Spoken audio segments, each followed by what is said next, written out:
કેટલી ફ્લાઇટો દુનિયામાં ઉડી રહી છે આ જ સેકન્ડે. આપણે અહીંયા બેઠા છીએ ને અત્યારે કેટલા બધા લોકો હવામાં છે. તો આ જ વાત 100 વર્ષ પહેલા કોઈ કહેત તો માને? તો વિજ્ઞાનની વ્યવહારિક વાતો પણ ઘણી વાર તર્કાગોચર હોય છે. તો અમારા પરમાત્મા માટે અસંભાવના અને વિપરીત ભાવના ક્યારે નહીં. જે શાસ્ત્રોએ ભગવત સેવા આદિનો ક્રમ બતાવ્યો છે, કારણ કે દરેકને જોવાનો દ્રષ્ટિકોણ છે. જે ગ્રંથ તમે જુઓ એ બુદ્ધિ એને વાંચો.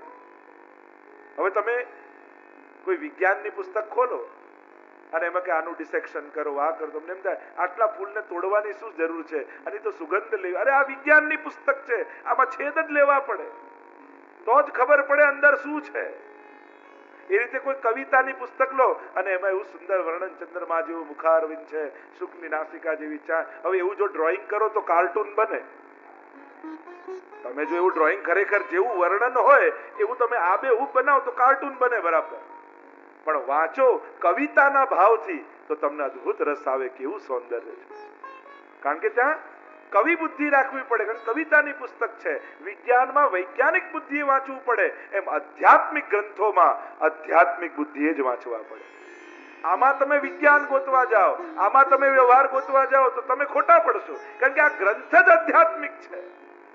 જ્યારે લૌકિકતા સમાપ્ત થઈ ચૂકી હોય ત્યારે અધ્યાત્મ પ્રગટ થાય, અને ત્યારે રચાયેલા આ ગ્રંથો છે એમાં તમે વ્યવહાર, વિજ્ઞાન અને લૌકિકતા ગોતશો તો પછી બુદ્ધિ ચકડોળે ચડશો. કારણ કે આ ગ્રંથ જ અધ્યાત્મનો છે. આમાં સ્પિરિચ્યુઆલિટી જ ગોતવાની છે, આમાં અધ્યાત્મનો જ આસ્વાદ લેવાનો છે. આમાં કોણ કહે છે કે આમાં આવીને વિજ્ઞાન શોધો? ધર્મની દરેક વાતને વિજ્ઞાનના સિક્કા મારીને પ્રમાણિત કરવાની જરૂર જ નથી. કારણ કે આમાં વિજ્ઞાન ભણવાનું આ ગ્રંથ જ નથી, એના માટેના જુદા પુસ્તકો છે. આમાં તો અધ્યાત્મ, આત્મા અને પરમાત્માનો અનુભવ કરવા માટેના ગ્રંથો છે. એક વકીલ હતા ને એને કોઈએ પૂછ્યું કે તમે મહાભારત ને રામાયણ વાંચ્યા છે, શું સમજ્યા? કે બંને વાંચ્યા, બંનેમાં સમજી ગયો. એકમાં લેન્ડનો કેસ છે ને એકમાં અપહરણનો કેસ છે. વકીલને વંચાવો એની બુદ્ધિ વાંચે તો એમાં એ કેસ જ દેખાય એમાં. તો મૂળ વાત એ છે કે જે ગ્રંથ હાથમાં લીધો છે એ બુદ્ધિએ ખોલો છો કે નહીં? આપણી તકલીફ એવો હોય છે, ગ્રંથ કયા ઉદ્દેશ્યથી લખાયા હોય અને આપણે કયા ઉદ્દેશ્યને લઈને ખોલીએ છીએ, અને એટલે જ આ બધી મૂંઝવણો પેદા થાય. એટલે આ વાત સ્પષ્ટ કરી લેજો, અધ્યાત્મ ગ્રંથોને અધ્યાત્મ બુદ્ધિએ જ જોવા. એમાં લૌકિકતા, એમાં વિજ્ઞાન, આ બધું શોધવા નીકળતા છે. સ્પિરિચ્યુઆલિટી પણ એક સબ્જેક્ટ છે. જેમ વિજ્ઞાન એક સબ્જેક્ટ છે એમ સ્પિરિચ્યુઆલિટી પણ એક સબ્જેક્ટ છે. એને કેમ તમે એક વિષય માનવા તૈયાર નથી? જો સાહિત્યને એક વિષય માનતા હો, જો વિજ્ઞાનને એક વિષય માનતા હો, જો ગણિતને એક વિષય માનતા હો, તો અધ્યાત્મ પણ એક સબ્જેક્ટ છે. એના પણ એના લોજિક છે, એના પણ એના અનુભવ છે.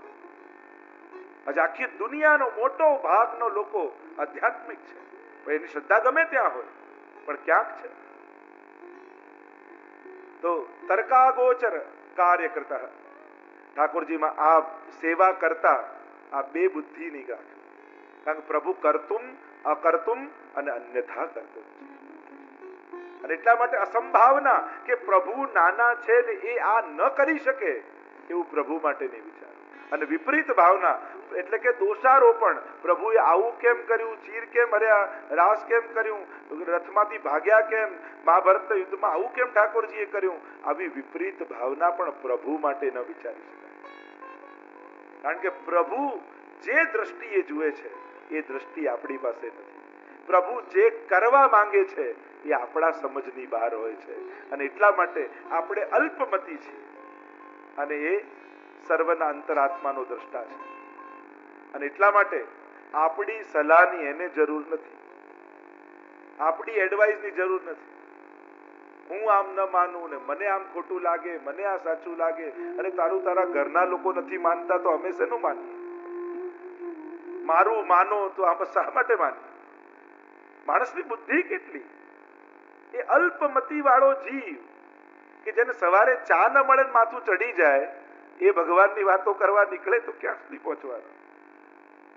અને એટલા માટે સુંદર વાત કરી કે અસંભાવના ને વિપરીત ભાવના પ્રભુ માટે નહીં કરી કે પ્રભુને આ છોવાઈ જશે, પ્રભુ આ મર્યાદા પાળશે, પ્રભુને આમ કરવું જોઈએ. ના, પ્રભુને આપણે જે ભાવે ધરીએ છે, પ્રભુ એ ભાવ ધારણ કરી અને આપણી ભક્તિનો સ્વીકાર કરતા હોય.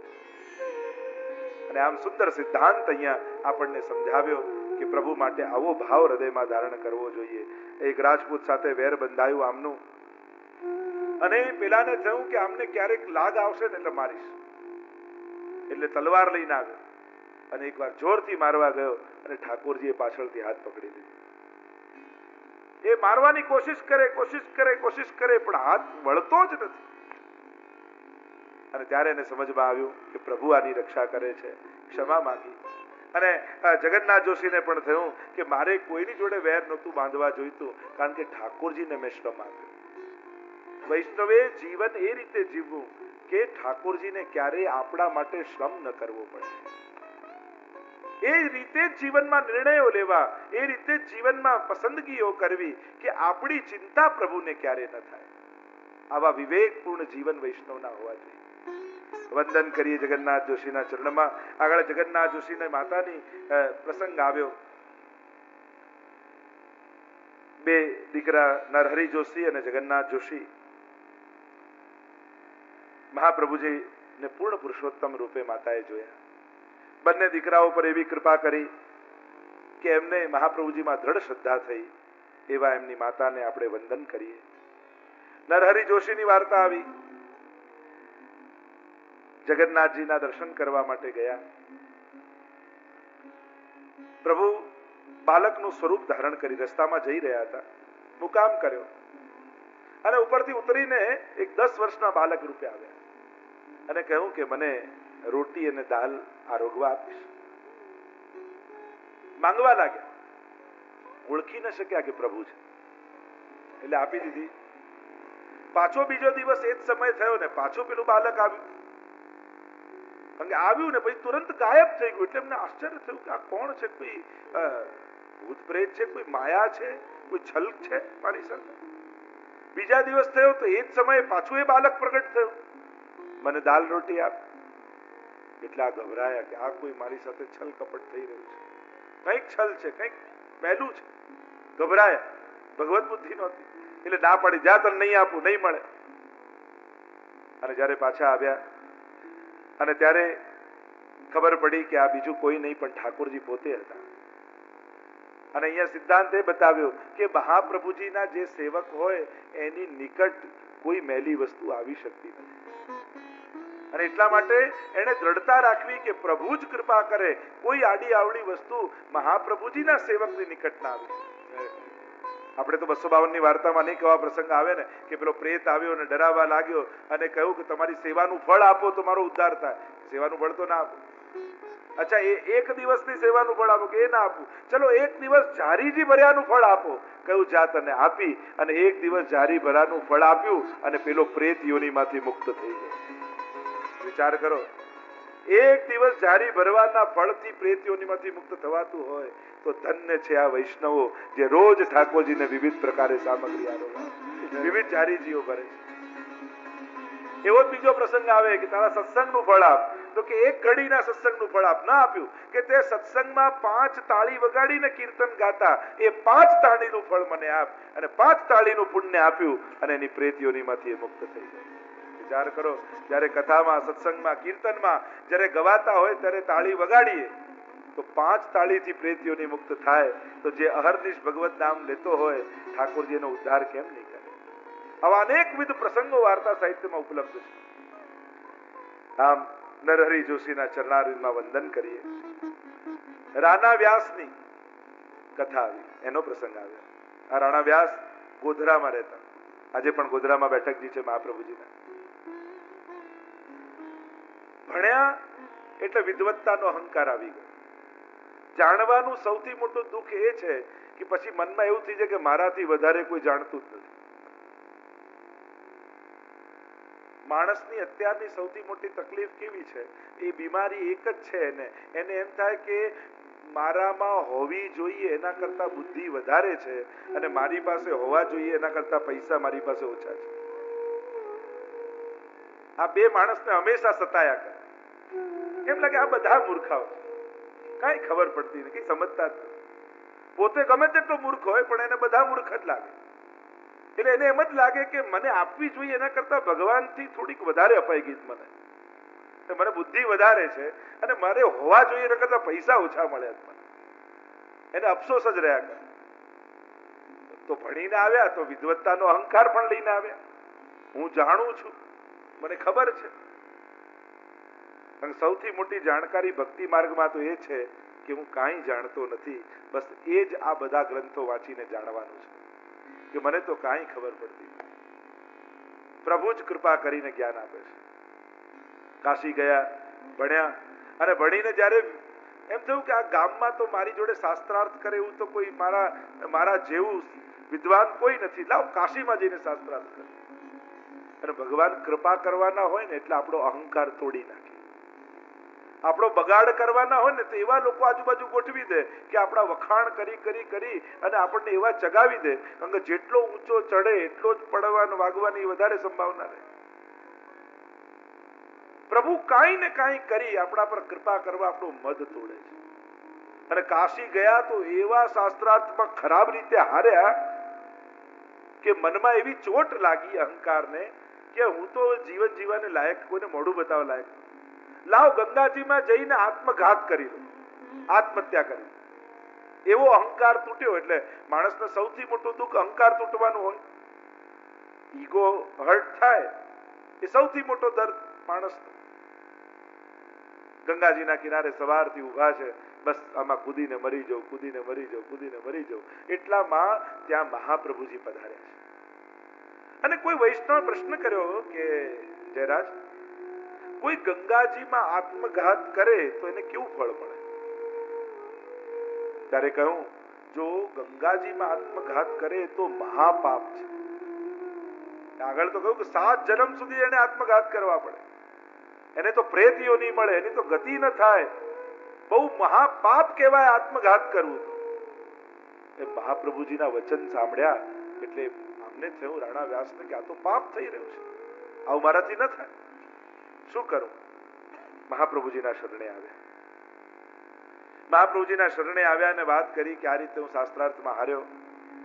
ત્યારે મહાપ્રભુજીના શરણે આવ્યા એટલે મહાપ્રભુજીએ ચતુશ્લોકી ગ્રંથ બનાવીને ભણાવ્યો રાણા વ્યાસ.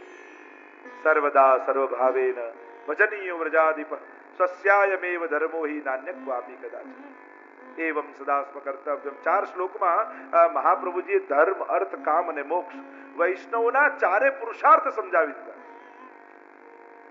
જે વૃત્રાસુર ચતુશ્લોકીમાં 4 પુરુષાર્થ વર્ણન કરવામાં આવ્યા વૈષ્ણવના, એવા 4 પુરુષાર્થ ચતુશ્લોકીમાં છે. ધર્મ કયો તો ભગવત સેવા, અર્થ કયો તો પ્રભુ પોતે અર્થરૂપ, કામ કયું તો ભગવાનને જોવાની, પ્રભુને સ્પર્શવાની ઈચ્છા, એ જ ભગવત કામ. અને મોક્ષ કયો તો કે પ્રભુ સર્વાત્મ ભાવ સિદ્ધ થવો, પ્રભુના ચરણોમાં ચિત્ત લાગવું. મોક્ષ કૃષ્ણસ્ય ચેત ધ્રુવમ, એ જ વૈષ્ણવની મુક્તિ છે. અને કહ્યું કે હવે તમે જાઓ. એવું જ્ઞાન સ્ફુર્યું. કાશી ગયા, બધાને પરાસ્ત કરી દીધા. મહાપ્રભુજીની વાણી જેના મુખમાં હોય ને એની વાણી બધે જ ફલિત થાય. જેના મુખમાં જેટલું ભગવત નામ લેતું હોય ને, શ્રી વલ્લભનું નામ કોઈ જેટલું વધારે લેતું હોય, એની વાણી ઠાકોરજી પણ નિષ્ફળ જવા દેતા નથી. અને એટલે જ આપણે ત્યાં કહીએ ને કે આશીર્વાદ આચાર્યોના લઈએ. કોઈ એવા ભગવતી વૈષ્ણવ કે તમે એકવાર કહી દો કે તારું ભલું થશે, એટલું બોલી દો, ખાલી મારા આશીર્વાદ છે એટલું બોલી દો. કારણ એ ભગવતીઓની વાણી ઠાકોરજી નિષ્ફળ જવા દેતા. અને આમ રાણા વ્યાસનો સર્વત્ર વિજય થયો. મહાપ્રભુજીએ કહ્યું, જીત્યા ભલે તમે શાસ્ત્રાર્થ, પણ મનમાં ક્યારે પણ અહંકાર ન લાવતા. કારણ કે ઠાકોરજીને અહંકાર ગમતો નથી. આપણી અંદર ગમે તેટલી કોઈ સામર્થ્યની વસ્તુ, ધન હોય, પદ હોય, રૂપ હોય, શક્તિ હોય, બળ હોય, સામર્થ્ય હોય, પણ કોઈ પણ વસ્તુનો મદ કરવો નહીં. કારણ કે આ બધું જતા એક ક્ષણ પણ લાગતી નથી. આ જતા વાર નથી લાગતી. માણસનો સમય ફરે ને બધું હાથમાંથી સરી જાય. અને એટલા માટે વૈષ્ણવે દીનતા સદાય રાખવી. દીનતાના પાત્રમાં મનમણી મૂકી ભેટ ભગવંતજીને ધરજો. નિશ્ચયના મહેલમાં વસે મારો વાલમો, વસે વ્રજ લાડીલો રે. જે જાય તે ઝાંખી પામે જીર. દયરામભાઈ અમારા ડભોઈના કેવા સુંદર સુંદર પદ રચ્યા છે દયારામભાઈ. વિરતાપ પોળિયાને મળી મોલે પેસજો, સેવા સીડી ચડી બેલા થાજો જીવે. આવા સુંદર પદો રચ્યા. મદ નહીં કરવો. રાણા વ્યાસ ગોધરાથી સિદ્ધપુર એકવાર જતા હતા અને એક દ્રશ્ય એમણે જોયું. એક જગ્યાએ નદીના કિનારે એક રાજપૂત ગુજરી ગયો અને એની પત્નીને લોકો સતી કરતા હતા, ચિતા પર બેસાડીને સળગાવતા હતા. અને રાણા વ્યાસે આ દ્રશ્ય જોયું, સાથે વૈષ્ણવ હતા અને એ સતી થવા બેસેલી, એને થયું કે પતિ મરી ગયો, હું સાથે બળી જાઉં. જો આ બધી ક્રાંતિઓ આપણને એમ લાગે 100-200 વર્ષ પહેલા, પણ આ બધી વાતો 500 વર્ષ પહેલાની સમાજ સુધારણાની આપણા આચાર્યો અને વૈષ્ણવોએ આ બધી ઝુંબેશ ઉપાડી, જેનું પછી રૂપ વધ્યું હોય તો આ 100-200 વર્ષ પહેલા જે સમાજ સેવકો આવ્યા એમણે, પણ આ વિચારધારા 500 વર્ષ પહેલા આપણા આચાર્યો અને વૈષ્ણવોએ વાવેલી છે. અને ત્યાંથી પસાર થઈ રહ્યા છે રાણા વ્યાસ અને પેલી સ્ત્રીને બળવાની તૈયારી, ગામવાળા બાળવાની તૈયારી કરી રહ્યા છે, સતી થઈ રહી છે. અને રાણા વ્યાસે મોઢું બગાડીને હલાવી મુંડી, જાણે આમ ધિક્કાર ભાવના કે આ ખોટું કરવા જઈ રહી છે એમ મોં હલાવ્યું અને પેલી સ્ત્રી